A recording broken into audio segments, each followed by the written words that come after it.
Yaxşı men yüreğim jaýlaşsyn, men ulaqan hyýanat etdim diýipdir. Resulullah janyň hödi gelip aleyhissalatu vesselam mübarek elleri bilen açsın diýipdir.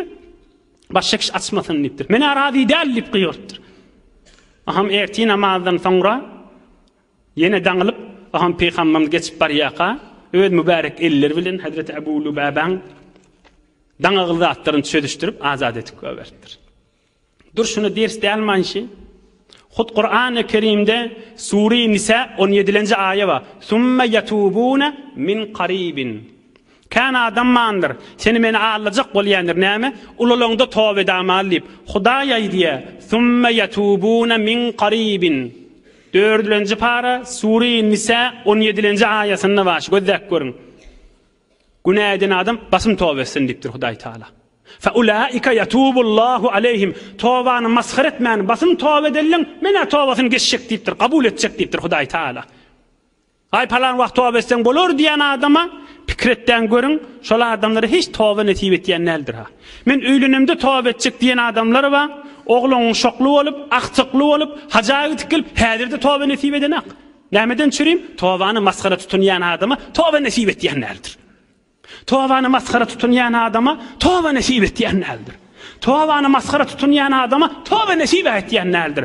Ey jawan musulman, ikimiz ders alyşurjundir. Onun bunun kefini kulak asanımızın Allah'ın kefini kulak asayliyin. Resulullah'ın kefini kulak asayliyin. Gözlük görelim şu adamları.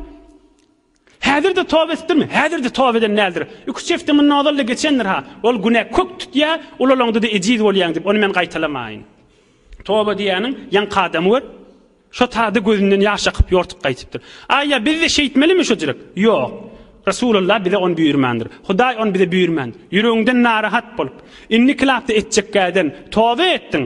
Tövbany saklamakda wa gördüm. Tövbe asan. Tövbany saklamak nämen? Hudaý adamlaryň meclisine şirket etmek bilen. Özi ýöködi gezip beren ýerine, ýa şäherde, ýa işläpbe, ýa okypbe, ýa gezip beren ýerine şunu yadigarlık bilip koyun. Muhal bolmayacak zattır tövbany saklamak. Hiç bolap bermez. Tövbe saklajak adam Hudaý meclise gelip şirket edip özünden çürüm iman, din we nurundan çürüm enerji alıp durmalıdır. Madam gelip enerji, kuvat alıp durmalıdır. Dininden çürüm. Şola adam tövbesi saklap da biler, uzakda gitip biler, Hudaýyň da bendesi bolar. Allah Taala iman abraydan ayırmasın inşallah. Hudaý Taala kalplamyzy we ýüzi öýlemidi, nuri imandan dolasyn inşallah. Hudaý Taala parahatçylyk, emniyetlikden ayırmasın inşallah. Bir alham, 3 kul huvallah, falaq we nas hoş okuýalyň, il günümizde